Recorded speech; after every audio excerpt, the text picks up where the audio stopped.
Olá, eu sou o pastor Davidson Pinhon, sou mestre em Ciências da Religião, sou pastor congregacional, professor de exegese e publisher editorial. É uma grande alegria para mim ter você aqui neste podcast Exegese e Exposição.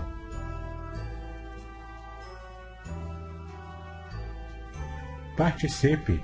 Sugira novos temas para que eu esteja tratando aqui nos podcasts. Eu quero aproveitar para convidá-lo também a assinar o meu canal do YouTube, especialmente para ter acesso à playlist Exegese e Exposição, onde há vários vídeos que você pode ampliar ainda mais o seu conhecimento bíblico. Se você quiser, também tem um grupo do Telegram, chamado Exegese e Exposição. Há também cursos gratuitos meus na plataforma Udemy. É só você acessar e participar desses cursos gratuitos. E no final você ainda consegue um certificado de conclusão desses cursos. Vale muito a pena. E um curso muito especial que eu quero chamar a sua atenção é o curso Introdução à Exegese Bíblica.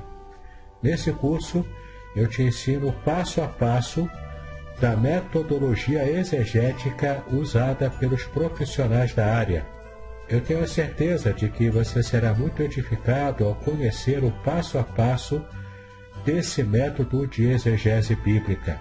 É importante você saber que para fazer esse curso, não há necessidade de conhecer grego e hebraico. Na verdade, você pode usar o conhecimento das línguas originais da Bíblia, caso você já o tenha, mas não é uma condição essencial para que você possa fazer o curso. Então, vale a pena conhecê-lo. Clique no link que está na descrição deste podcast.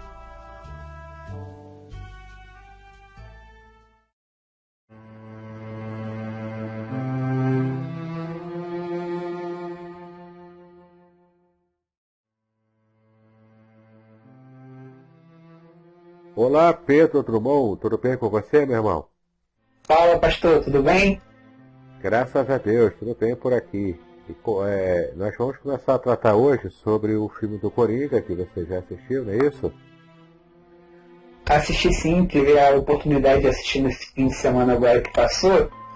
E, olha, gostei bastante do filme. Achei meio arrastado no começo, mas ele foi ficando bom com o tempo. Acho que era pra gente enlouquecer junto com o Arthur, né? Só a impressão que dá é essa, né? Que a gente vai enlouquecer junto com o personagem, de tal forma que o personagem que foi construído foi muito interessante, né? E o que você achou, então, de como o filme retrata a realidade do personagem e o modo como ele foi ficando louco a partir logo do início, né, que ele já foi mostrando que ele estava sendo louco, né? Como é que você interpreta esse filme? Porque o filme é muito interpretativo, né? Então, o filme eu achei interessante em diversos pontos. Em primeiro lugar, porque ele quebra uma sequência aí de coringas. Se você for pegar os outros dois que tiveram, eles eram coringas mais sádicos. Então, nesse coringa, a gente dá de cara com um certo grau, sim, de maldade, de sadismo, só que a origem desse mal é outra. A gente não pega um personagem construído. O primeiro coringa, ele é muito bem construído. O primeiro que eu digo agora é dos últimos dois. O anterior, o Jared Leto. Ele é muito bem construído, só que a gente já pega ele pronto, sem uma história que defina o personagem. O do Jared Leto, a gente fica tendo aquele monte de flashback do passado dele, que também constrói o personagem, mas constrói muito mal, já traz um coringa louco e, na verdade, bem idiota, né? Pra mim foi o pior que teve. E nesse a gente tem uma quebra de paradigma. A gente tem um filme que traz a origem do coringa e constrói um personagem que acaba sendo bem diferente dos outros dois. Eu gostei muito pelo menos dessa parte do filme, eu já achei isso bem interessante. Agora, tem umas coisas que ficam difíceis de fechar, mas não vou entrar no mérito agora. Ah, sim, é só para lembrar você que está nos ouvindo agora nesse podcast, né, que essa segunda parte do podcast ela é feita com spoilers, tá bom? Então, se você não assistiu o filme ainda, é bom você dar uma paradinha por aqui, assistir o filme e depois voltar para a nossa discussão do podcast, né? Nós vamos estar tratando do filme do Coringa e também dando ênfase à doutrina teológica da depravação total, tá bom? Nosso objetivo aqui é tratar da depravação total a partir do filme do Coringa, ok? Mas Pedro, me diga uma coisa, o que você achou desse filme do Coringa, né, com Joaquin Phoenix, do modo como o ator trabalhou essa questão de toda a densidade psicológica que o personagem precisou ter? Você se identificou com o Coringa? Olha, eu não me identifiquei com o Coringa, até porque esse Coringa do Joaquin Phoenix, ele é um pouco complexo. Se você for pegar ele do ponto de vista psicológico, psiquiátrico, praticamente os roteiristas pegaram todas as causas de uma psicopatia e colocaram no mesmo personagem. Você tem, digamos que você teria gatilhos para desenvolver determinadas condutas ou posturas relacionadas a uma doença mental que você tivesse, e eles basicamente pegaram todas as possíveis e colocaram no personagem do Coringa. Essa parte tem spoiler, né? Tem, pode falar à vontade. Então tá. Por exemplo, você tem um desenvolvimento de uma psicose. Essa é outra diferença do Coringa, desse Coringa para os outros. Ele não é um psicopata, ele é um psicótico. Ele alucina, são outros sintomas, outros modus operandi. E ele tem tanta questão da doença dele, da psicopatia, então ele tem uma doença que ele trata o tempo todo. Aí você tem o corte dos remédios, você tem pancadas na cabeça, que também são uma causa de desenvolvimento desses sintomas negativos relacionados a uma doença mental. Você tem a questão do abandono. Parece que todos os possíveis gatilhos e razões para uma pessoa, entre aspas, enlouquecer, eles jogaram ali no personagem do Coringa com dois objetivos. O primeiro é para dizer que é um desgraçado da vida, sim, e tudo de ruim que podia acontecer com o cara aconteceu, ou simplesmente para deixar em aberto a origem da loucura do Coringa. Por que o Coringa é doido? Por causa disso ou daquilo? Sendo que na verdade eles pegaram todas as possíveis causas e colocaram no mesmo personagem. Esse é o primeiro ponto. Eu achei muito interessante e essa questão que eles pegaram isso, para mim acaba sendo até uma crítica, porque não fecha um ponto, eles mantêm o Coringa como uma incógnita. E eu assisti alguns vídeos de psicólogos, de psiquiatras falando em relação ao personagem, e eles falam que você não consegue sequer, como é que é a palavra? Você não consegue montar um perfil psicológico desse Coringa, porque não tem. Ele tem posturas de psicopatia, tem de psicose, e você não tem um diagnóstico completo dele. Não dá para montar um diagnóstico do personagem do Coringa. Se isso for proposital... você acha que isso foi de propósito, né? Eu acho que foi de propósito, que é para poder, quanto mais aberto fica, né, mais você pode preencher as lacunas. Então você cria uma identificação maior, um grupo maior de pessoas, né, que possam ter uma identificação com a dificuldade emocional e psicológica do personagem.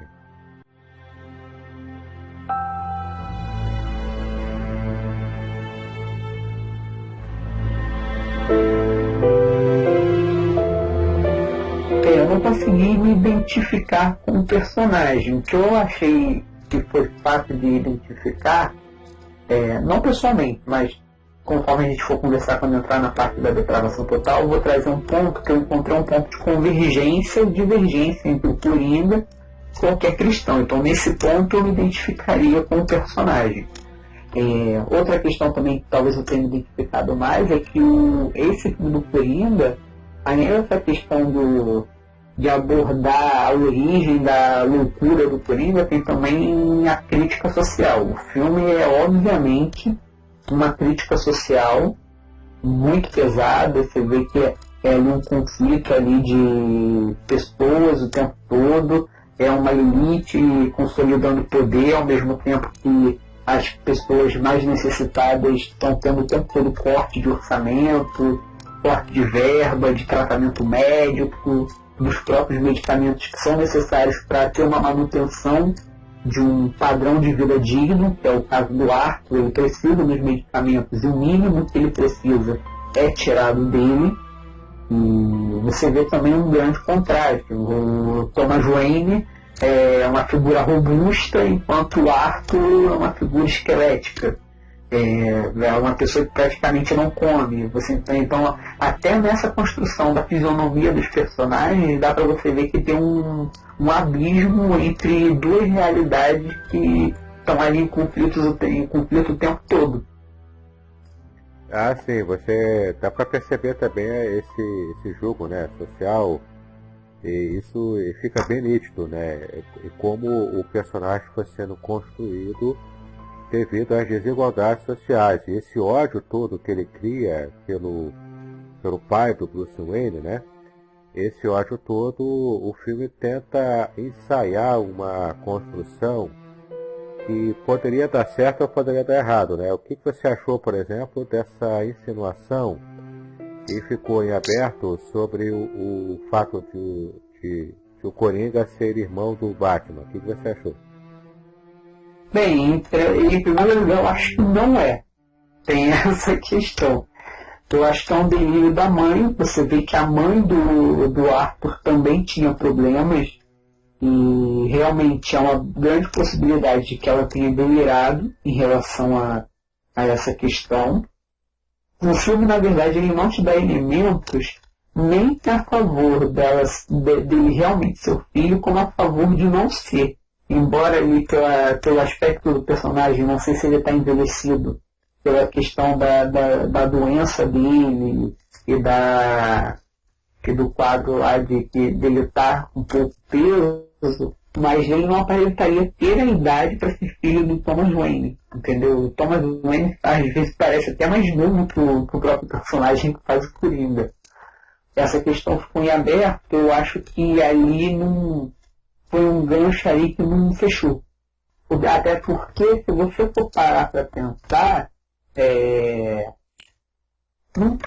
eu não sei até onde que isso foi relevante para a trama, até porque quem deu o disparo que matou Thomas Wayne não foi o Coringa. Entendeu? Foi dentro daquele contexto. Se ele pega e bota simplesmente o Thomas Wayne como o oposto do Coringa, ele conseguiria trabalhar bem. Ele não precisaria criar uma trama que desse um ato íntimo aos dois personagens. A única explicação ali que dá é que ele tinha que ter um contato com o Bruce Wayne da infância, e para isso ele precisava de uma razão para ir na casa do Thomas. Foi aquela cena lá dele enfiando os dedos dele na boca da criança, e aquilo ali eu achei nojento. Não precisava, realmente. Não, realmente é nojento, mas é necessário para mostrar o nível de loucura que ele estava entrando, né?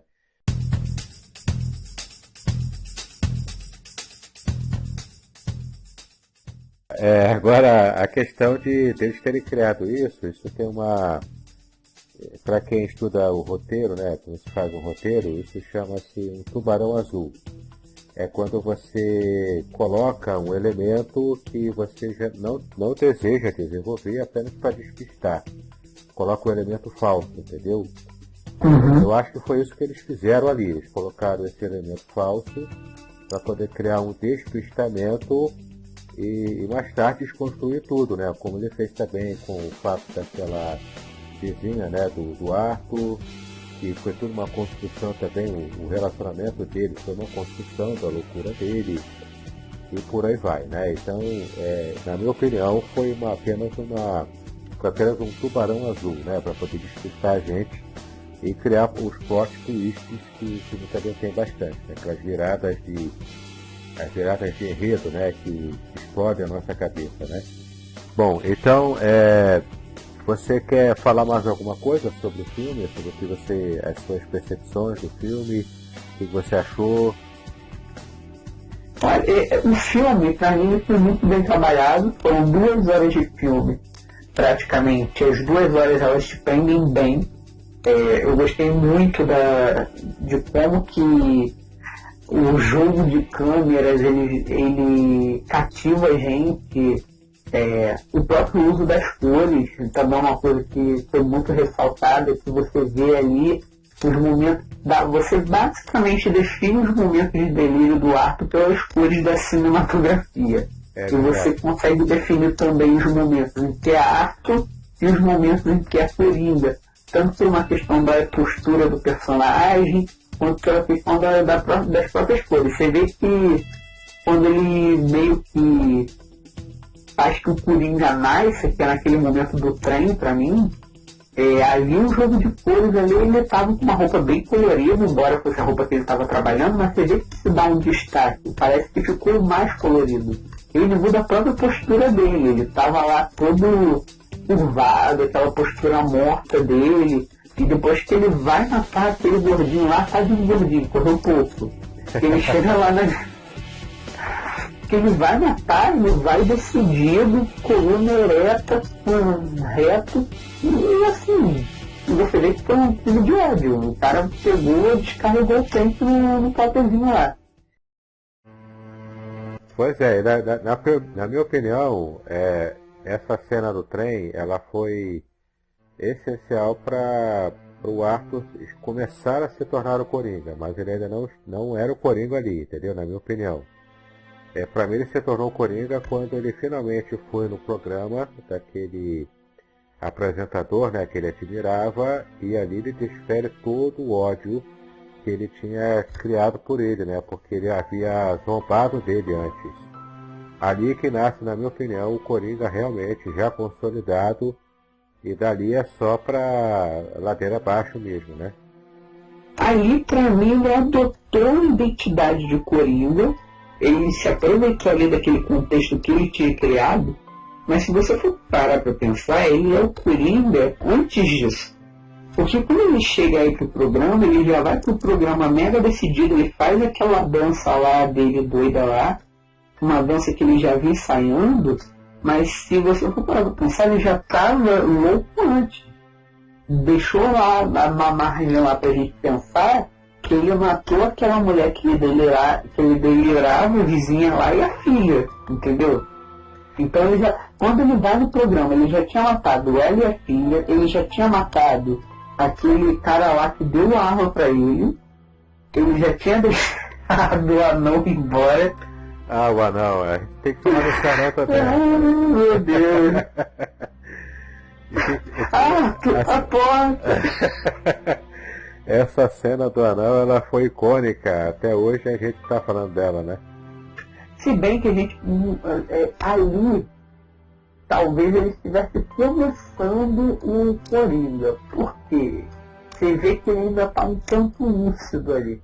Ele deixou o anão embora porque ele gosta do anão. Ele fala, você é uma das poucas pessoas que me trata bem. Entendeu? Você vê que se ele fosse o Coringa doido mesmo que o Coringa ele tinha matado o cara que deu a arma, ele tinha matado o anão junto. Não, ele pega e deixa o anão embora. Destranca a porta pra ele e tudo.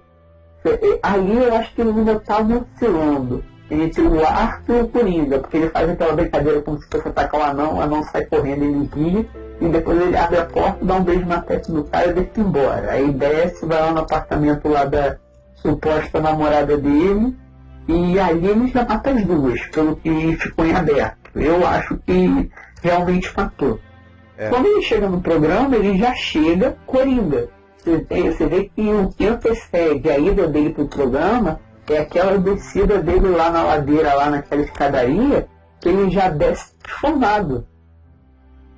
A cena da escadaria também é muito icônica, porque quando ele sobe a mesma escadaria, ele sobe ainda o Arthur, né? derrotado, completamente para baixo, e quando ele já desce maquiado, ele já desce com a roupa do Coringa, e já desce uma outra figura, desce uma outra pessoa ali, né? Então essa cena também até hoje, inclusive, as pessoas estão visitando o lugar da escadaria, porque ela é real lá em Nova York, né? E as pessoas estão já está criando até treta com respeito àquela escadaria lá, porque ela já ficou famosa por causa do filme. É incrível, né? Incrível como as coisas acontecem em nosso mundo. Não, essa escadaria é realmente icônica. Se você vê que ele desce ali, é como se a ascensão dele tivesse sido a queda. Ele descendo ali, transformado, coluna ereta, numa postura como se ali ele estivesse se sentindo quem ele realmente é. Entendeu? E tanto que você vê que ele vai conversar lá com a psicóloga dele. Eu passei a vida toda achando que eu não existia. E fala, de repente, hoje todas as pessoas, quase todo mundo sabe que eu existo. Pra mim, o que ele está dizendo ali é, eu, Coringa, pensei que era um delírio. Ele coloca ele como Arthur e o Coringa sendo a mesma pessoa, como se o normal do Arthur fosse ser o Coringa. Então você vê que ele é um cara que quando ele ganha uma arma, ele fala, eu não posso ter uma arma, ele não fala que ele não queria, ele fala que ele não podia ter uma arma. E o que a gente vê ele fazendo? Ele ia com a arma para um hospital infantil. Foi exatamente. Entendeu? Então é como se o Coringa fosse... não dá para fazer uma analogia, porque é muito ruim aquela analogia da Jean Grey com a Fênix Negra. Eita, já complicou o negócio aí. Como se a Fênix Negra que está lá adormecida na Jean Grey, mas não dá para fazer a mesma analogia porque realmente são dois entes diferentes, um vivendo dentro do outro. O Arthur não, o Arthur é o Coringa. Só que ele está o tempo todo lutando contra o fato de que ele é o Coringa. Então ele é o cara que não pode ter uma arma, ele é o cara que quando acaba cedendo à loucura dele, ele dança. Que quando toma as condutas que o Coringa toma, ele dança, ele tem paz.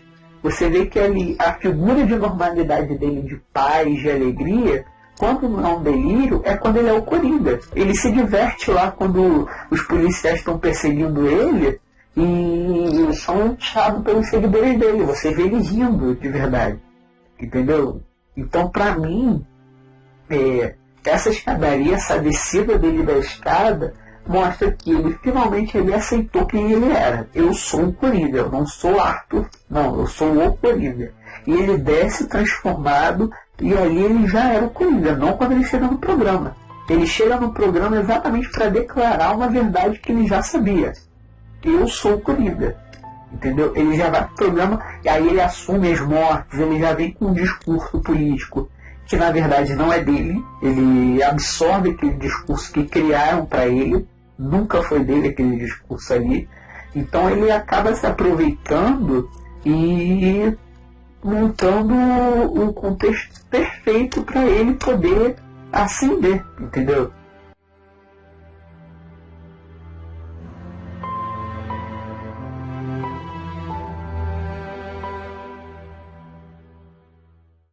Deixa eu ver se você concorda comigo com um detalhe interessante. Para você, quem foi a primeira vítima do Coringa? A primeira vítima do Coringa? Deixa eu fazer uma recapitulação aqui no filme. Tu tem que lembrar que ele matou primeiro. A primeira vítima do Coringa vai te surpreender. Qual foi a primeira pessoa que a gente viu ele matar, independente de talvez ter sido a primeira vítima ou não? Que eu não estou lembrando, eu não estou associando a ordem das mortes. Na minha opinião, a primeira vítima do Coringa foi Arthur Fleck. Ele mesmo? Ele matou o Arthur Fleck para poder o Coringa surgir. Concorda comigo ou não? Fica difícil. Isso aí é uma análise mais simbólica, né? E você vê que realmente uma análise mais simbólica, porque você vê o tempo todo ele fazendo alusões a suicídio, a tiro na própria cabeça. Muitas das cenas que ele está com aquela arma na mão, ele aponta a arma contra o próprio queixo, não acontece uma vez, acontece mais de uma. Inclusive quando ele treinava para ir pro show lá, onde ele matou o apresentador, até os segundos iniciais, antes dele entrar, ele estava ensaiando matar a si próprio. Eu acho que ele queria se suicidar ao vivo, mas ele acabou matando o cara por causa do mal que aquele cara fez a ele, né? Na verdade, ele matou a mãe, não sei se a mãe foi a primeira. A mãe foi posterior àqueles 3, né? A mãe dele foi antes. Não, foi depois, foi depois, isso mesmo. Foi depois dos 3. Porque, na verdade, a morte da própria mãe, foi um evento primordial para ele se tornar e se entregar completamente à loucura, entendeu? Antes da mãe morrer, antes de ele matar a mãe, ele ainda estava tentando controlar a própria loucura dele. Depois que ele percebe a verdade, que não era louco, que inventou tudo, ele então mata a mãe, ali ele se entrega completamente a essa nova personalidade, digamos assim, que é o Coringa, que na verdade estava incubada dentro dele, e ele foi matando aos poucos, né, o Arthur Fleck, para poder se tornar esse monstro assassino que é o Coringa, né? A primeira vítima do Coringa, pra mim, foi o gordinho do metrô. Pra você? Porque ele tava levando uma surra lá, tava apanhando igual um saco de batata, pra variar. A segunda surra que ele tava tomando ali, a primeira ele tomou uma surra de um bando de garoto. Isso, Então, ele mata 2. Só que 2 que ele mata no reflexo. Ele tá lá, na hora da legítima defesa, ele mata um e depois mata o outro. O gordinho correu, ele deu um tiro na perna, esperou o metrô parar, esperou o cara sair do metrô, foi atrás e matou aquela roupa.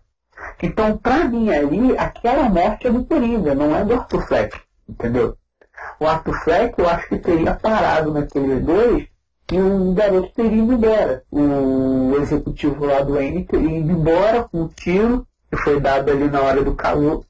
Só que, pra mim ali, ele já era o Coringa. Aquele transformado ali foi a primeira vítima do Coringa ali, aquele gordinho lá de terno, e ele matou a sangue frio. Ali não foi o Arthur, ali foi o Coringa. Ele pode ter lutado mais contra essa questão dele ser o Coringa ou não, mas aí ele já era o Coringa naquela morte. Depois dali segue a mãe, segue todo mundo que ele matou em seguida, inclusive o próprio Arthur.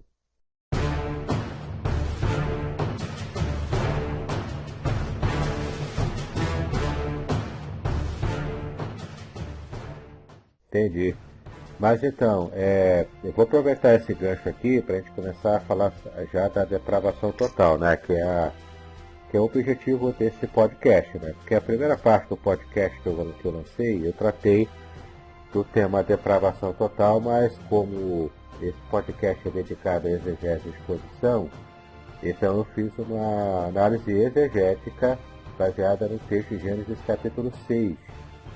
E ali, para quem assistir a primeira parte do podcast, vai conseguir perceber detalhes interessantes ali sobre como esse texto em especial trata a questão da depravação total. Mas o gancho que eu quero pegar, e já que você, Pedro, é mais nerd do que eu também sou um pouco nerd. Há controvérsia. Olha, rapaz. Há controvérsia. Não negue a sua formação, né? Para quem ainda não conhece, o Pedro Drummond, ele é seminarista, ele é aluno nosso lá do Seminário de Niterói, Congregacional de Niterói.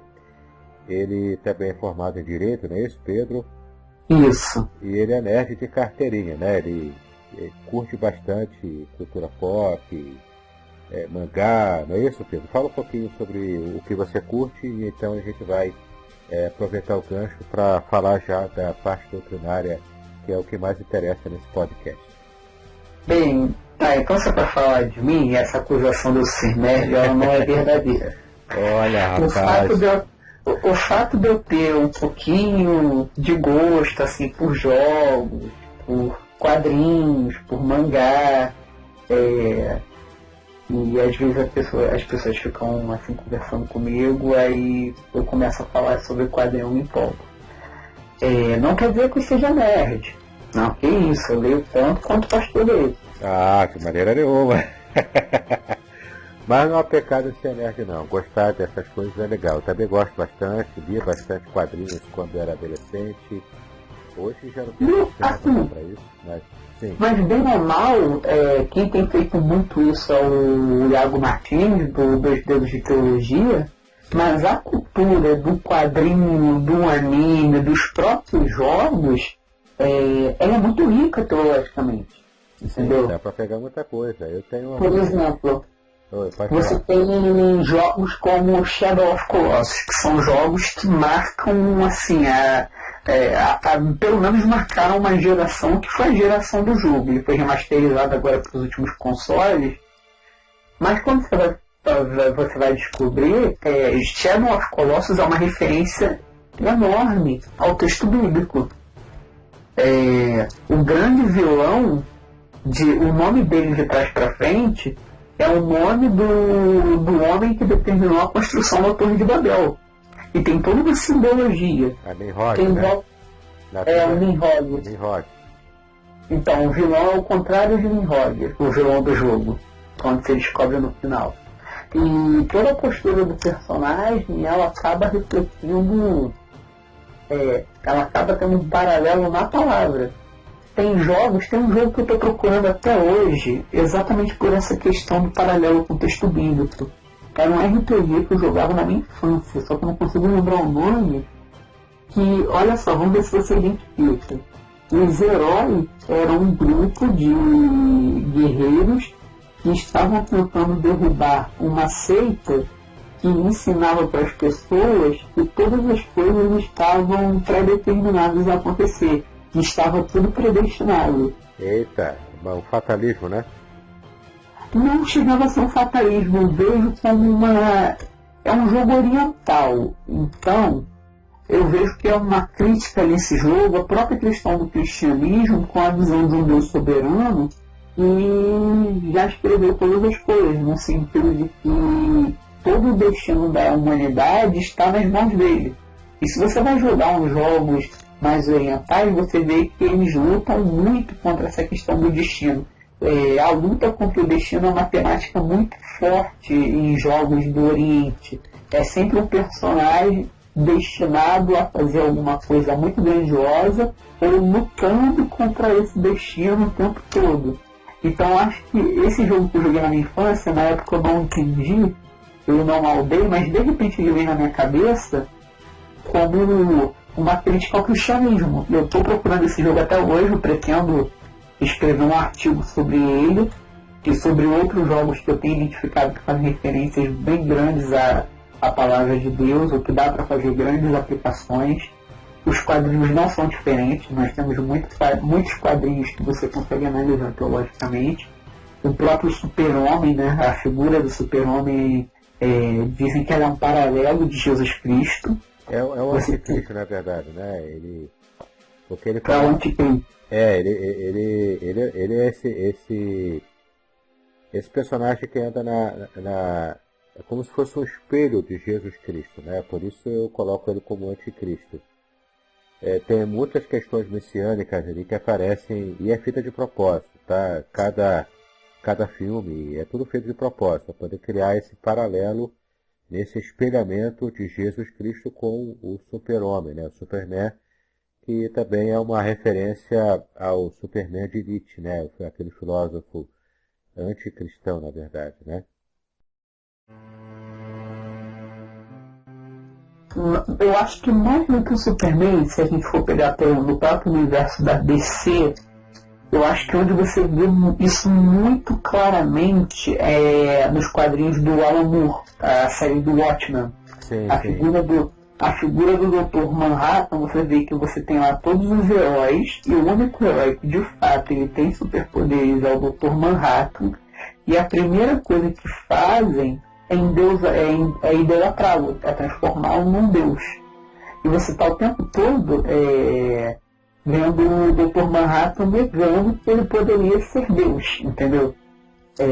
Isso tem no filme, o homem que testemunhou o surgimento do Dr. Manhattan. Era um amigo dele, um cientista, e ele faz um pronunciamento falando que um super-herói, que o único super-herói que existia era americano. 30 anos depois ele volta no jornal que ele fez esse pronunciamento e declara que ele falou uma coisa errada, que não era um herói que tinha surgido e era americano, era Deus que era americano. Então você vê que há toda uma figura da idolatria, da questão do homem olhar para uma figura poderosa e fazer dela o seu Deus. Você tem um contraponto que é o Ozymandias, que na verdade retrata o homem se opondo à soberania de Deus, ou no caso se opondo à soberania do Dr. Manhattan. Aí você tem declarações icônicas como, por exemplo, o homem mais inteligente do mundo para mim é como se fosse o verme mais inteligente. Ou seja, não tem nenhuma capacidade para me enfrentar por melhor que você seja em relação a todos os outros que são iguais. Então você tem, dentro do universo dos quadrinhos, dos animes, dos jogos de videogame, muita cultura que pode ser explorada. Inclusive eu tenho tentado trabalhar nisso, eu tenho alguns projetos de livros e artigos, porque é um público, é um grupo de cristãos que eu acho que a gente tem um pouquinho de dificuldade para trabalhar. A gente trabalha muito com alguns grupos e outros a gente acaba marginalizando, até porque é o grupo que joga Yu-Gi-Oh!, que a igreja fala que é cartinha do demônio, entendeu? Sim. É o grupo que tem todo um preconceito, porque dialoga com questões de mitologia, dialoga com a questão da criatividade, com a questão do que é lúdico.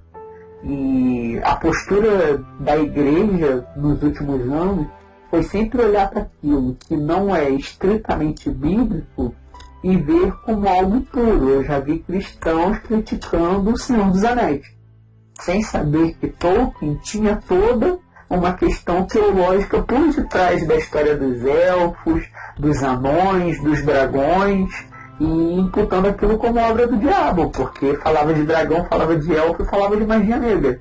E Tolkien era católico, né? E tem também o C.S. Lewis, né? Que trabalhou em As Crônicas de Nárnia. Se bem que o Lewis ele é mais visível, que tem uma pegada bíblica ali nas Crônicas de Nárnia. Eu nem era cristão quando assisti as Crônicas de Nárnia, e eu captei que tinha alguma coisa ali que fazia referência à Bíblia.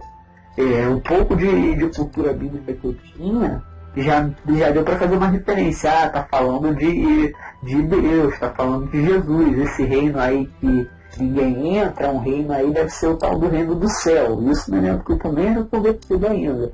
Já o Tolkien, eu já era cristão quando eu descobri que ele era cristão também, que o Senhor dos Anéis tem muitas referências bíblicas. Tem, especialmente no Antigo Testamento, aquelas guerras, né, dos povos antigos.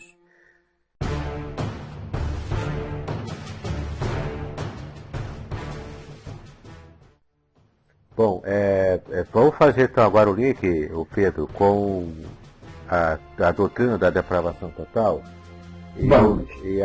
Vamos tratar agora de teologia, né, citando passagens bíblicas, conceitos teológicos. E se você for lembrando também do Coringa, né, que é o nosso tema também desse podcast, você também pode fazer o link, tá bom? O material que você preparou sobre depravação total e também fazendo esse link com o filme, né? Eu quero começar aqui com uma definição, tá? Que eu tirei da Enciclopédia Histórico-Teológica da Igreja Cristã. Se você tem essa obra aí, na página 412. Essa obra aqui é em volume único, né? E o autor coloca assim: a falta de mérito do homem diante de Deus por causa da corrupção do pecado original. Então, essa falta de mérito, que é tratada na doutrina da depravação total, ela diz referência ao método soteriológico, ou seja, o homem não tem mérito para alcançar a sua própria salvação. E isso é importantíssimo a gente perceber, porque a depravação total, ela atingiu o ser humano, né, no seu próprio conceito, de forma completa, em todas as áreas, como a gente vai aos poucos destrinchando aqui. Só para também ficar bastante claro, essa obra da Enciclopédia Histórica Teológica da Igreja Cristã, ela também diz que a depravação total não significa que pessoas não podem realizar boas ações, que o homem caído não pode julgar entre o bem e o mal. E também que as pessoas, não significa que as pessoas se entreguem a todas as formas de pecado ou a qualquer pecado, até a maior extensão possível, ok? Geralmente quando você fala de depravação total, a primeira coisa que vem na sua cabeça é que o homem ele é totalmente depravado no sentido de que ele é capaz de cometer qualquer pecado. E de fato é muito fácil você pensar as coisas dessa forma.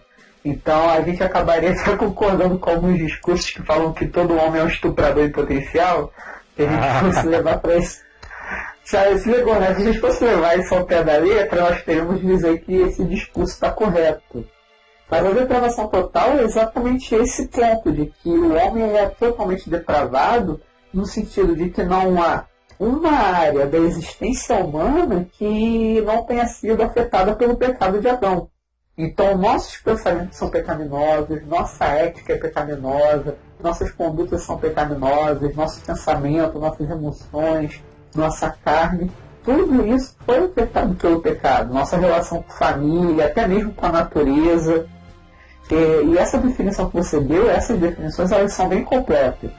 Porque, por exemplo, quando você vai pegar lá em Romanos 14, 23, a gente vê que fica claro que tudo que não procede da fé é pecado.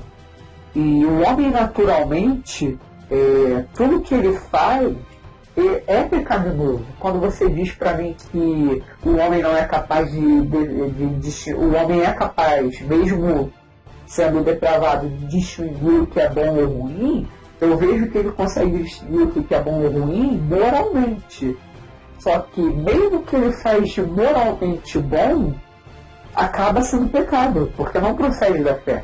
Então é um filantropo, ele faz doação para o Greenpeace não limpar as praias, ele vai lá, colabora com orfanatos, é bom pai, bom marido, mas essa ética dele não é necessariamente boa. Ela é moralmente correta, só que não deixa de ser um pecado, porque o que justifica ele ser um bom marido, o que justifica essas boas obras dele?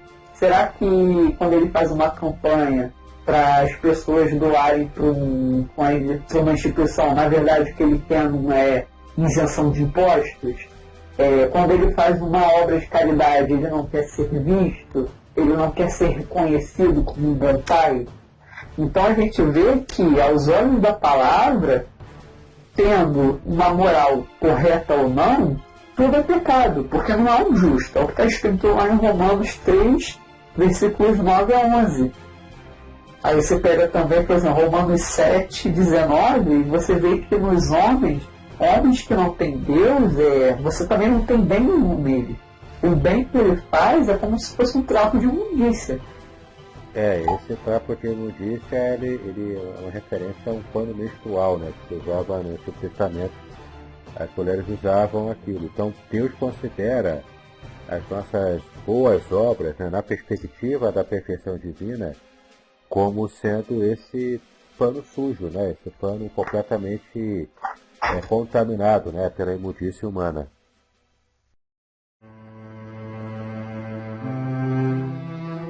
Exato. Aí você vê, para mim o texto mais claro é o de Romanos 14, 23. Ele deixa claro que o homem não tem capacidade nenhuma de agradar a Deus naturalmente. Porque se tudo que a gente faz não procede da fé é pecado, então todo homem naturalmente ele está condenado, independente do que ele vai fazer. Entendeu? Todas as obras dele são ruins. Vamos abrir aqui Romanos 14, 23, que você citou, para que nossos ouvintes possam entender, né, e possam perceber o seu argumento. Eu abri aqui Romanos 14, 23, na versão Almeida Corrigida Fiel. Mas aquele que tem dúvidas se come está condenado, porque não come por fé, e tudo que não é de fé é pecado. É essa a passagem que você queria? É essa passagem mesmo. Você vê que Paulo está dentro daquele contexto do come ou não come carne sacrificada a ídolos. O que Paulo está trazendo ali não é uma grande discussão teológica definindo um conceito. Paulo está abordando de uma questão cotidiana. Era um problema corriqueiro. A carne de Corinto era uma carne sacrificada. Então você tinha um problema, eu como ou não como a carne? E ele fala, ele deixa claro nesse versículo que tudo que não procede da fé é pecado. Então se você come a carne, que você tem fé que Cristo é o único que salva, é o único que tem poder, e que nenhum dos ídolos ao qual a carne foi sacrificada tem poder, então você comeu para honra e glória de Deus, não há nenhum problema com isso. Agora, se você come e você não tem fé no poder de Deus, ou você não tem fé de que aquilo não tem nenhum poder, aquele ídolo não tem nenhum poder, que aquele alimento não vai te afetar, isso acaba se tornando pecado. Ele traz questões como consciência. Se a nossa consciência ela nos aponta, aí a gente já está pecando. Entendeu? Eu vejo dessa forma. Para mim essa passagem ela é bem clara, para mostrar para nós que até mesmo para comer uma carne, ou contextualizando, para comer um doce de Cosme e Damião, a gente tem que ter consciência do que está fazendo, e tem que fazer isso tendo fé no que o único que tem poder é o nosso Senhor Jesus. Se a gente não faz dessa forma, nosso produto é pecaminoso, não tem discussão. E da mesma forma que isso se aplica a uma questão de alimentação, se aplica a qualquer área da nossa vida. Tudo que a gente faz sem fé é pecaminoso.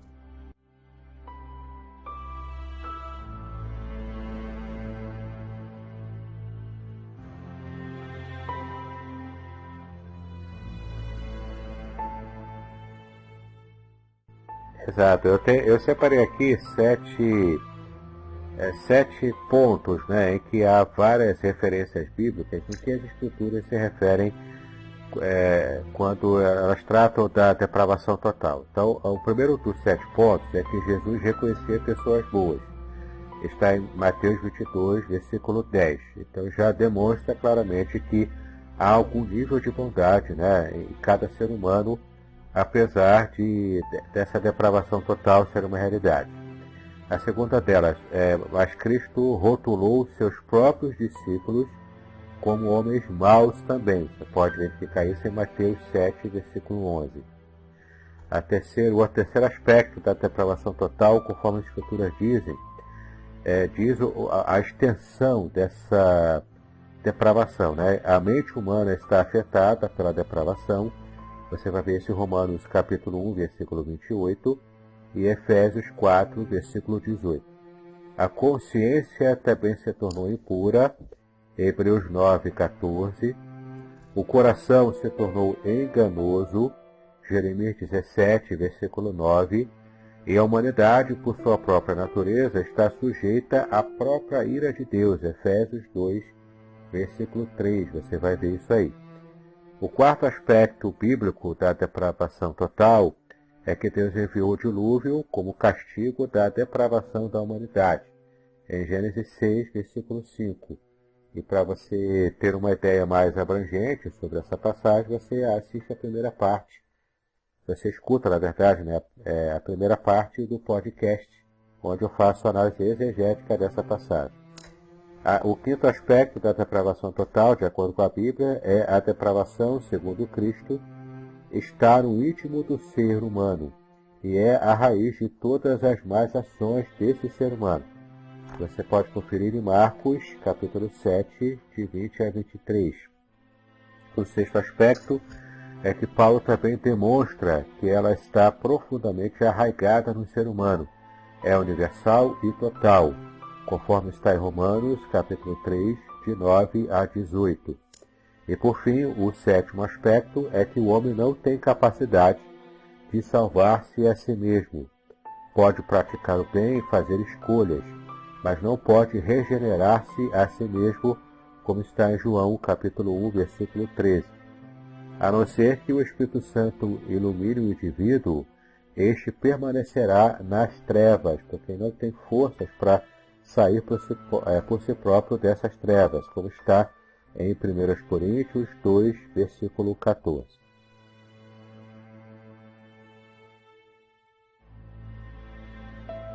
Interessante. Eu até separei alguns pontos para falar em relação à depravação também, só que eu já trago eles aplicado a 4 aspectos, 4 fatos do filme do Coringa, no qual a depravação total ela fica muito clara. Eu identifiquei 4 aspectos do filme e eles demonstram a depravação total na obra da DC, no filme. Como que a depravação total ela se aplica ao que eu assisti nas 2 horas de filme do Coringa. Então, quando você assiste o filme todo, algumas coisas ficam claras para você. Em primeiro lugar, em relação à depravação e ao próprio filme. As pessoas no filme, as pessoas de Gotham, elas já eram mais. E mesmo as pessoas que elas seriam consideráveis boas, elas ou são grosseiras ou elas cativam algum grau de egoísmo. Você vê lá que o filme já começa com o Arthur sendo espancado por crianças, praticamente, eram adolescentes. E ele é o filme todo maltratado. Quando as pessoas começam as rebeliões, elas começam as rebeliões porque elas já têm em si todo um problemático, toda uma questão de depravação que não foi o Coringa que colocou na mente e no coração delas. Elas já eram ruins por si só. Você vê que o Arthur ele vai brincar com uma criança no ônibus e a mãe da criança só falta dar na cara dele. Entendeu? As pessoas no filme, mesmo as que a gente não considera mais por cometer algum crime ou uma postura hedionda, elas são ruins. Os adolescentes são ruins, a psicóloga é ruim porque ela está indiferente com o problema do Arthur, a mulher no ônibus ela é ruim porque ela não aceita que o filho dela brinque com uma pessoa. O Thomas Wayne ele acaba sendo ruim, e você vê que ele olha para o pobre, gente, isso aí que aconteceu, eu sou contra, eu não conheço meus funcionários, mas eu sei que são gente boa porque são meus funcionários. Mostra já um pouquinho de soberba, entendeu? É a pessoa ali que diz que é a solução para Gotham, e ao mesmo tempo é uma pessoa extremamente soberba e que olha para o pobre que estava inconformado com o que aconteceu no metrô e chama de palhaço. Então você vê que o cara era para ser meio que o herói da história e você fica com raiva dele, você pega ranço, entendeu?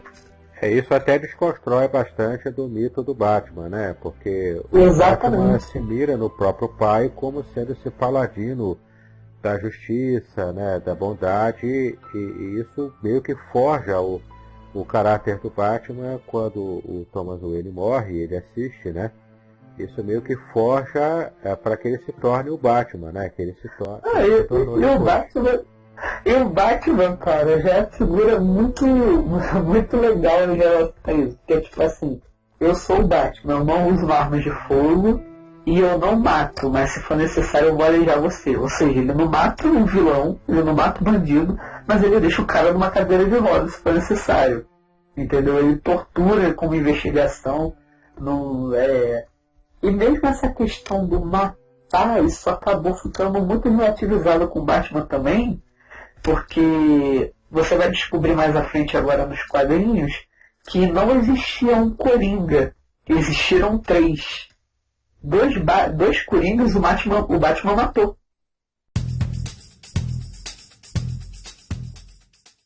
E surge um 3º Coringa, entendeu? Então você vai ver que mesmo o herói não dá para considerar como herói, porque é uma figura muito distorcida. O Batman, na verdade, se a gente fosse colocar num ponto de vista legal, o Batman não poderia ser chamado de herói. Ele é um cara que dá uma surra nos outros de graça. Ele não é policial, mas ele faz o trabalho da polícia, então ele está agindo ali contra a lei o tempo todo, e a gente compra a postura do Batman como se fosse correta. Já que o Estado ele não me dá proteção, surge um vigilante que me protege e ele se torna o meu herói. Só que isso entra em conflito com o fato de que o cristão tem que respeitar as autoridades civis. E se pela autoridade civil e se pelo próprio mandamento bíblico o Estado é a espada de Deus, a gente não deveria louvar quando um vigilante pega e avoca para si uma função que o Estado está falhando de cumprir.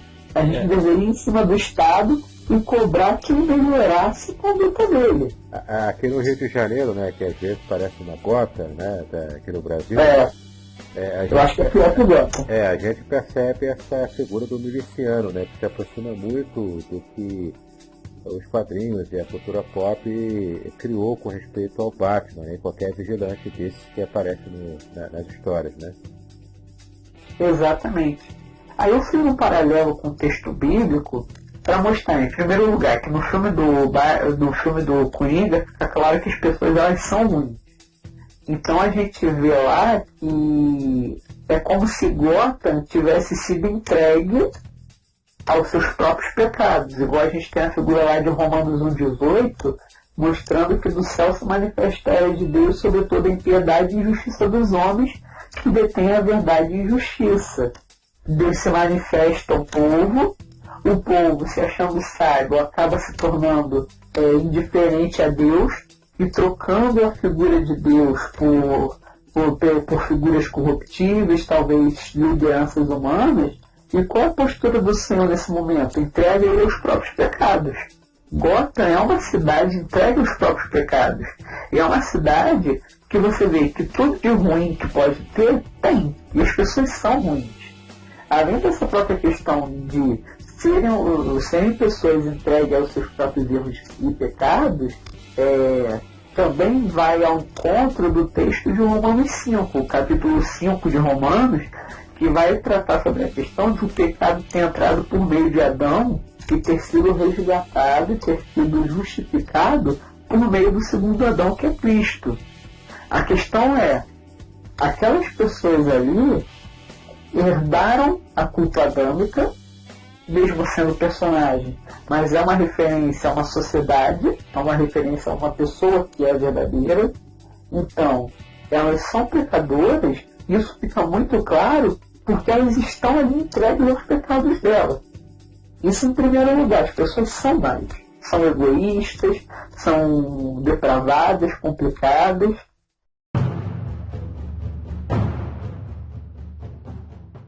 Em segundo lugar, eu tinha separado também, reparei no filme, que o Coringa, ele não procurou seguidores. O Coringa, embora ele quisesse fazer uma fama dele como comediante, ele quisesse ser reconhecido, ele não queria ser seguido. Você não vê o Coringa, durante todo o filme, como uma pessoa buscando aliados para criar uma anarquia. Pelo contrário, o Coringa encontra uma anarquia pronta e é levantado como líder dessa anarquia. Tudo começa lá, quando ele mata 3 executivos. Os executivos eram funcionários do Thomas Wayne, ou seja, eram ricos. Aí o Thomas Wayne vai lá e chama os pobres de palhaço. Aquilo ali foi fogo no parquinho. Começou um problema ali. E você vê que as pessoas pegam a figura do Coringa e colocam, esse cara aqui nos representa. Então você vê que dentro da depravação total você lida muito também com a questão da idolatria. Aquele povo de Gotham levantou um ídolo, levantou um líder que refletia tudo de ruim que eles eram. Você vê que Gotham não levanta um ativista de uma ONG, não, ele levanta um psicopata que matou gente. Porque aquele psicopata representa o que Gotham é. Gotham qualquer morador de Gotham que estava ali naquele contexto, ele olhou para o que o Coringa fez e falou, eu teria feito a mesma coisa. E a gente vê que isso fica bem claro em textos bíblicos como Isaías 2,8, que diz que a terra está cheia de ídolos e eles se inclinam diante de obra de suas mãos. Esse tema da idolatria é um tema que vale até um novo podcast, né? Ele é bem interessante e é muito é muito nefrálgico na própria Bíblia, né? Tratar disso, e está muito na raiz do que a Bíblia trata, desde o Antigo Testamento até o Novo Testamento também. Então, dentro desse ponto, você vê que a cidade de Gotham, ela idolatra o Coringa, porque o Coringa é um representante nato da cidade de Gotham. O Coringa é um cara agressivo, é um cara que agride, é um cara que mata, da mesma forma como aqueles 3 executivos, que eram os caras que representavam o melhor da sociedade, entre aspas, estavam assediando uma mulher no metrô e espancaram um palhaço. Entendeu? O Coringa, ele não levanta seguidores, ele é levantado por seguidores que ele nem sabia que tinha. A cidade olha para ele e fala: esse cara nos representa. Isso vai a favor de textos como Isaías, isso mostra que os homens, textos como que diz que os homens tomaram para si ídolos, de acordo ídolos feitos por suas mãos, que nesse contexto seriam ídolos feitos por seus ideais. A gente tem também um relato lá do bezerro de ouro. Praticamente o Coringa é um bezerro de ouro, entendeu? O Coringa é aquela figura idolatrada. Na verdade, a gente vê a construção disso. Ele próprio, quando se enxerga como esse palhaço assassino, né?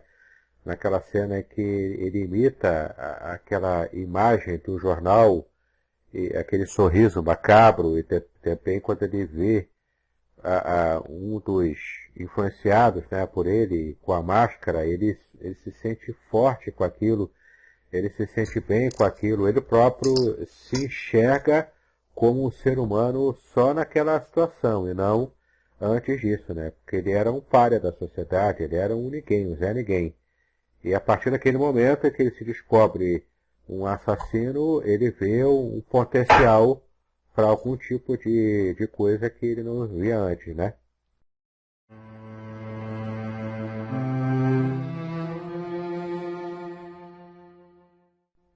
Eu vou aproveitar essa sua fala para entrar exatamente na outra coisa que eu ia falar agora. Você falou e se enxerga um assassino. E de fato isso fica claro dentro da doutrina da depravação total. A gente tem uma tendência, crente brasileiro então, tudo é demônio, entendeu? Eu pequei, tem um demônio aqui, por exemplo, digamos que eu olhei pro corpo de uma mulher na rua. É porque tem um demônio do pecado sexual da concupiscência dos olhos que está... O demônio da pombagira, né? Tem um demônio de pombagira sentado nas minhas costas. Isso aí. Então, é tudo demônio, entendeu? Aí você fala um negócio correto. O Arthur, ele se descobre um assassino. E exatamente isso que a depravação humana, ela mostra. Quando você é cristão e você vai para a palavra, você se descobre um pecador. Você olha para textos que dizem que o adultério é pecado, você descobre que você é um adúltero. E você descobre que a forma como você olha para o outro pode ser pecaminosa, e você descobre que você é um devasso, entendeu? Então você está ali na Bíblia descobrindo-se como um pecador. O tempo todo. Qualquer um que leva a sério o estudo bíblico, ele percebe-se encaixado, né, em várias situações do pecado. Tal é a depravação total. Inclusive, deixa eu na verdade ler aqui um texto que eu achei interessante. Claro. E se você puder guardar o que você ainda tem para falar, na Teologia Sistemática de Franklin Ferreira e Alan Miatz, tem uma parte muito interessante que ele coloca aqui na página 441. A queda envolveu mudanças radicais nas 4 áreas que definem qualquer cosmovisão. Então a primeira área é o conhecimento, também chamada na filosofia de epistemologia. A segunda área, existência, a ontologia. Terceira área, ação, ética. E a quarta e última área é o alvo do universo, que é a teleologia. É interessante a gente perceber o quanto a degradação do Arthur Fleck, se tornando Coringa, também atingiu, é mostrado no filme, essas 4 áreas, né? O conhecimento dele, que foi se deturpando, a própria percepção da sua existência, as ações e depois ele próprio enxergando o seu lugar no universo, né, que é a teleologia.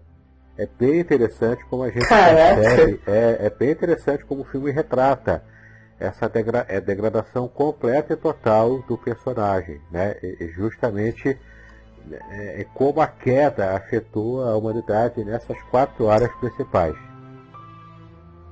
Nossa, eu tô imaginando você na sessão de cinema, a pessoa olhando pra você e falando: ei, o que você achou do filme? Aí tu vira pro cara e fala: não, fica bem claro que a depravação humana violou 4 áreas vitais aqui na vida do Fleck. Essa é uma análise posterior, né? Vai percebendo as coisas. Mas completa o seu pensamento pra gente poder seguir. Não, é que assim, no Brasil, tudo é demônio. Se você comete um pecado, você está sob a influência de um demônio. Então, a nossa tendência não é assumir a culpa dos nossos pecados, é jogar a culpa ou no demônio ou na figura da tentação. Aquilo que nos tenta é o culpado da nossa queda, a gente faz isso, entendeu? Isso fica muito claro. Não tem como não falar, por exemplo, de questões de pecados sexuais, porque isso realmente é uma realidade. Então, se você comete uma concupiscência com os olhos, a sua tendência é culpar a mulher que está passando na rua com uma roupa semi-transparente. Você não para pensar que você tinha a obrigação de desviar o olhar, você culpa o objeto do seu pecado. Às vezes você até se culpa, fala que a carne é fraca, não dá para resistir. Isso é uma racionalização, né? Exatamente. Mas você vê que o Coringa, ele não faz isso. O Coringa, ele está ali o tempo todo sendo influenciado pelas coisas que estão acontecendo em volta dele, mas ao mesmo tempo, tudo que ele faz é parte de que ele já era, entendeu? Igual cristão, nós como cristãos, nós somos tentados, mas nós somos tentados naquilo que nós já temos em nós. Então, por exemplo, eu posso ter muita tentação a cometer um pecado de mentira e eu posso não ter tentação nenhuma a cometer um pecado de sodomia. Eu sou tentado por Satanás naquilo que já é depravado dentro de mim. Ele não me corrompe, eu já sou corrompido, eu já tenho uma natureza pecaminosa, ele simplesmente vai naquilo que eu sou fraco e me tenta. Então você vê que o Coringa, ele é uma pessoa que ele tem aquele perfil anárquico, aquele perfil matador, assassino, e ele é tentado por tudo que está acontecendo ali à volta dele. É o abandono, é os problemas com a mãe, é a psicóloga que nunca presta atenção nele, são os amigos do trabalho que zombam dele, que acham ele esquisito, são as pessoas que tomam a postura do Coringa como um ato de heroísmo. Por exemplo, você vê também que ele começa a ficar doido quando o cara que ele idolatrava na televisão usa ele como uma figura de chacota.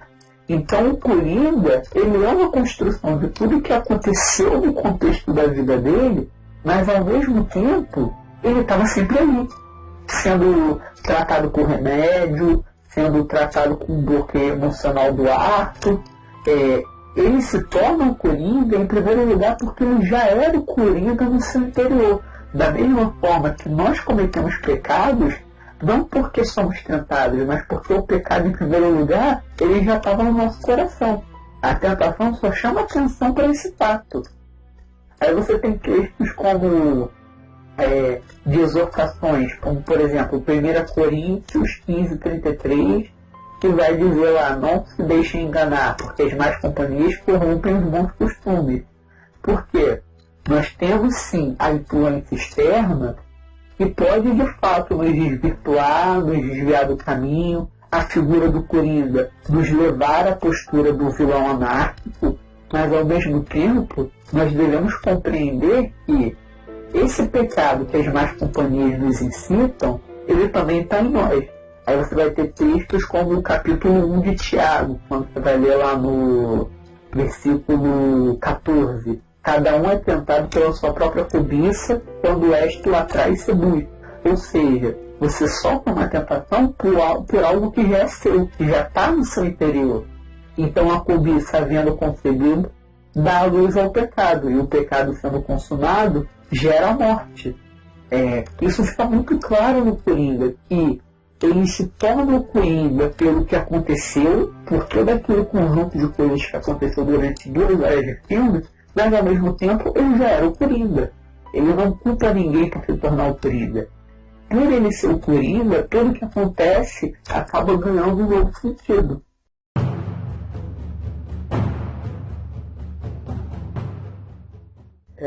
O filme é bem honesto em retratar isso, né? Ele coloca realmente o personagem descendo ladeira abaixo, se encontrando nessa depravação que ele recentemente descobriu, e ele vai construindo a sua própria personalidade à luz dessa degradação, né? Isso demonstra bastante, de forma bastante crua, o que é realmente o ser humano após o pecado, né? A gente não presta, a verdade é essa, nenhum ser humano presta. Exatamente. E o pouco do que a gente consegue enxergar de coisa boa no ser humano é graça de Deus, é graça que nos constrange, é graça que nos envolve, é graça que está conosco, né? Ainda que a gente esteja tão submerso nessa depravação, né? É só ler Romanos 7. Quem lê Romanos 7 vai perceber que o próprio Paulo diz que o bem que ele quer fazer, ele não consegue fazer, porque ele está aprisionado.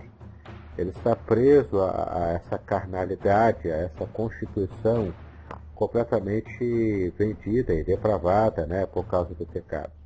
E assim, encerrando esse meu raciocínio, o quarto apontamento, uma quarta coisa que ficou claro para mim no filme também, foi que há um ponto de convergência no filme do Coringa que o ensino bíblico da palavra de Deus traz para nós.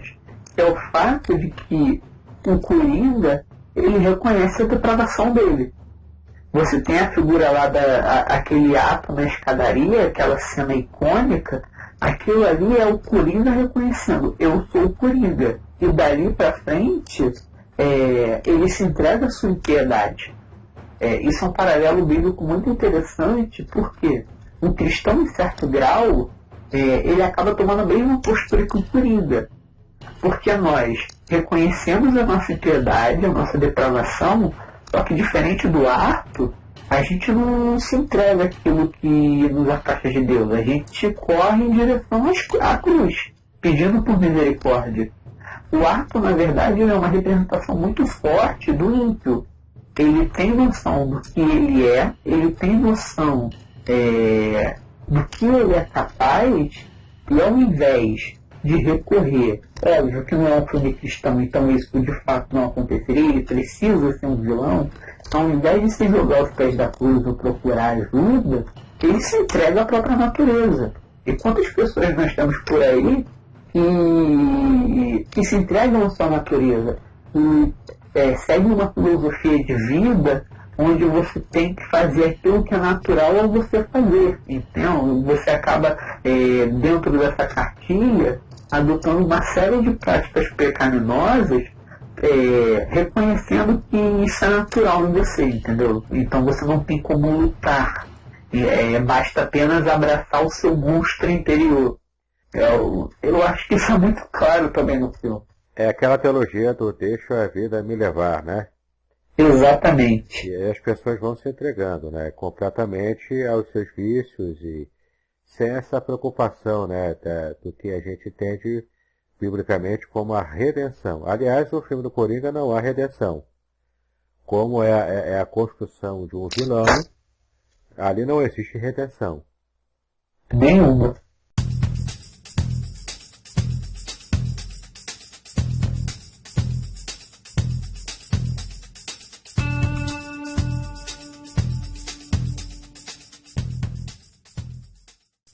Exato, e é o contrário do que a Bíblia diz, né? A Bíblia nos ensina que há sim redenção para aqueles que colocam a sua situação de pecado na cruz, né? Cravada na cruz juntamente com Cristo, né? O próprio Jesus disse que para que a gente possa ter a vida eterna, a gente precisa nascer de novo, né? João 3 fala com bastante propriedade disso, né? Então, se você que ouve esse podcast não teve uma experiência de redenção em Cristo Jesus, não precisa se entregar às mazelas do seu próprio pecado, do seu próprio erro. O Senhor Jesus, ele pode abençoá-lo, né?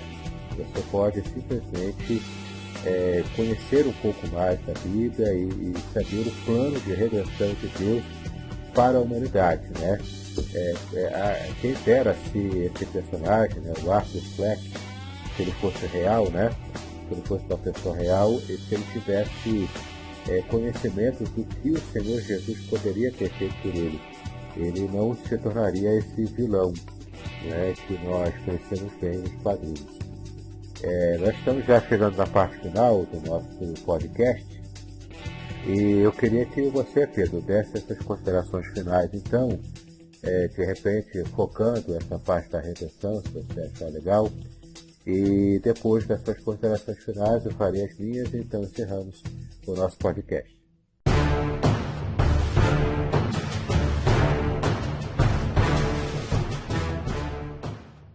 Assim, nas considerações finais, eu não consegui trabalhar a questão da redenção, porque o filme ele deixa bem claro que o que acontecer ali é pior do que o que a gente já tinha visto. Aquela cena foi absurda, o Coringa sendo colocado em cima da viatura e ele sangrando, ele puxa aquele sangue da boca dele com os dedos e forma um rio. Então ali ele mostrou, agora o negócio vai ficar ruim, porque agora eu vou assumir a liderança desse movimento que está começando aqui agora e as coisas vão piorar. E de fato, na verdade, eu espero que não piorem, porque eu não espero que esse filme tenha uma continuação. Não vai ter não, é difícil não. Assim, porque vai ser muito complicado a gente ver o Batman batendo no idoso de 68 anos, né? Porque... Pois se eu for parar para calcular que o Arthur ele tem mais de 30 e que o Bruce é uma criança na hora daquele encontro, né? O estatuto do idoso direto lá na vez. Exatamente. É mais um motivo pra gente falar que nem o Batman é herói, porque o Batman bate idoso. Inclusive nos quadrinhos tem uma teoria de que o Batman bate até em mulher grávida. Dos quadrinhos não, no videogame. Eita, isso aí não... Você vai jogar o Batman Arkham Knight, tem uma fase que eu acho que é contra a Arlequina, que você passa pelo banheiro dela, tem exames de gravidez no banheiro da Arlequina. E cenas depois do jogo, você entra em confronto com ela. Então há pessoas que dizem que o Batman deu uma surra numa grávida naquele jogo, porque a Arlequina possivelmente estaria grávida do Coringa. Eita, mas aí o Batman no jogo, ele sabia que ela estava grávida ou não? Não, provavelmente não. É detalhes, a pessoa ao invés de jogar videogame, ela tá de olho nos detalhezinhos do cenário para ver se encontra algum easter egg, alguma informação. Aí foram lá e atinaram pelo fato de que tinha teste de gravidez no banheiro da Arlequina, então o Batman teria lutado contra uma mulher grávida naquele jogo. Entendeu? O grau de envolvimento da galera com jogos e filmes, a ponto de ficar pescando esses easter eggs, é bastante alto, né? Sim. E assim, eu não consegui bolar uma teologia de redenção no filme, até porque o meu paralelo para o que acontece no filme todo, além da depravação humana, a única figura que eu consigo fazer alusão ali bíblica é Nínive. Então, Nínive não, que Nínive encontra a redenção. É a figura de Sodoma e Gomorra. Então, para mim ali, é a cidade onde não tem o justo. Se encontrar 2, 3 justos, eles saem da cidade porque o que vai encontrar ali para elas ali é juízo, apenas. Sai dela, povo meu, né? Exatamente.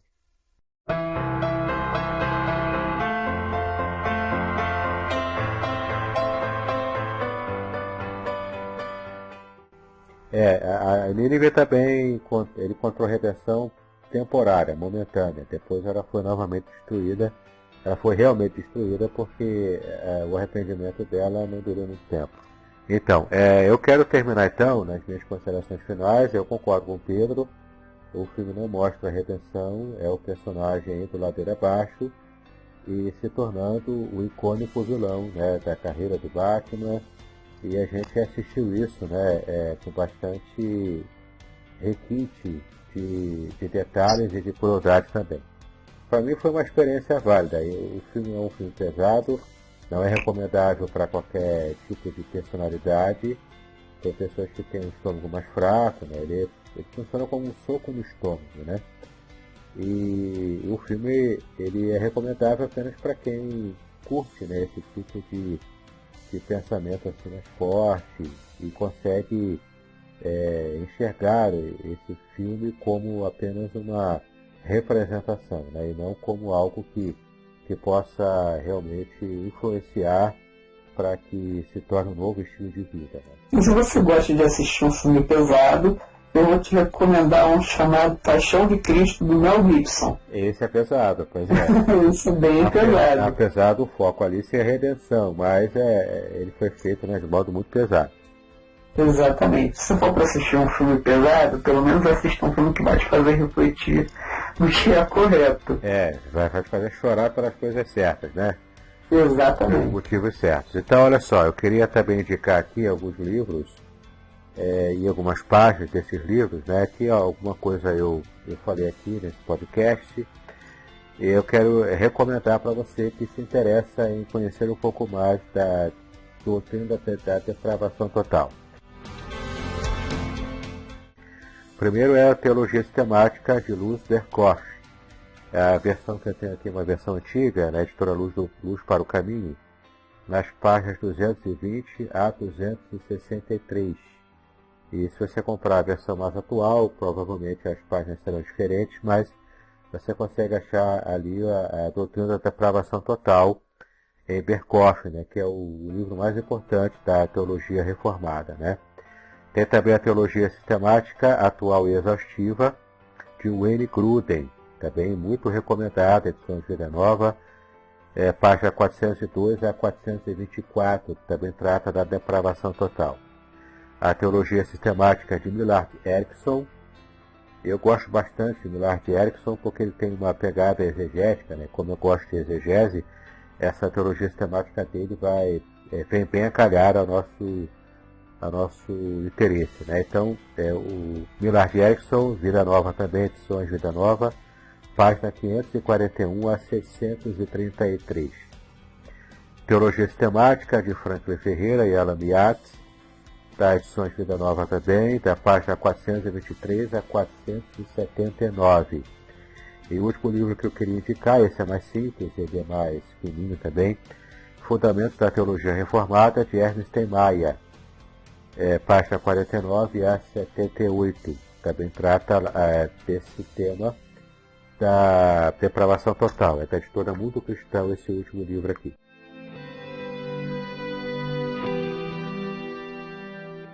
É um prazer participar desse podcast. Se vocês quiserem conhecer um pouquinho dos artigos que eu escrevo, eu também gosto de escrever. É só pesquisar no Google Pedro Drummond e escrever Teologia do Lado, que deve te jogar na minha página lá do blog.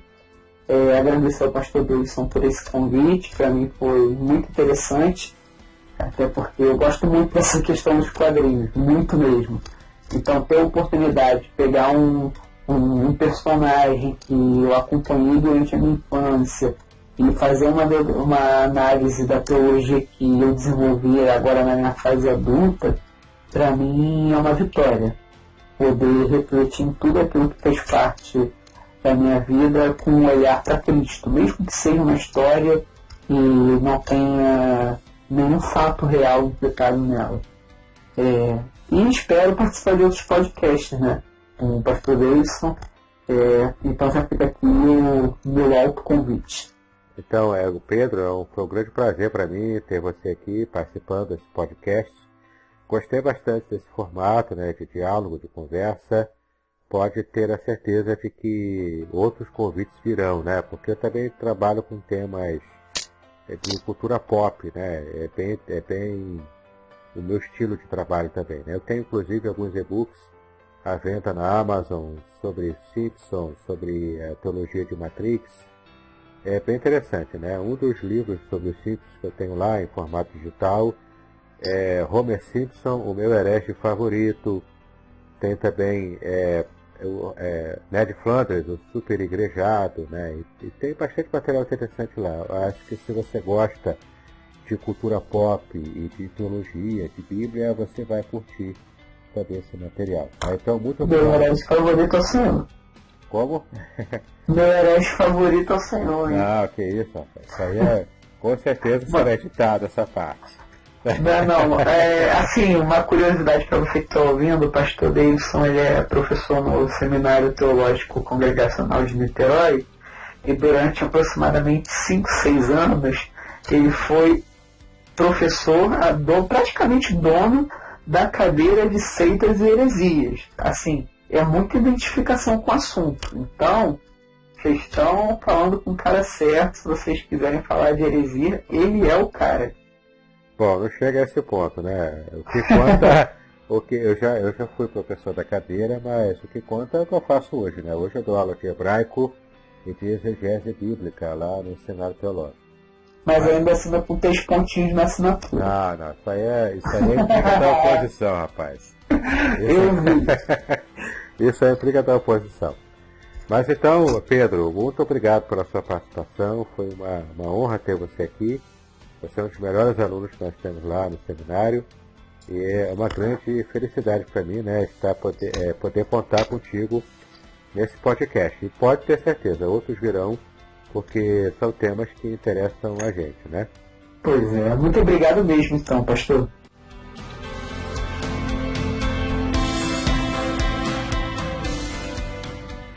Ok, muito obrigado a você que nos ouviu até agora nesse podcast. Eu espero que tenha sido legal para você, tenha sido de grande valia esse conhecimento e que seja bênção também para o seu conhecimento teológico, tá bom? Vamos então despedir com a graça e a paz do Senhor Jesus Cristo. Deus nos abençoe. Amém. Muito obrigado por tudo.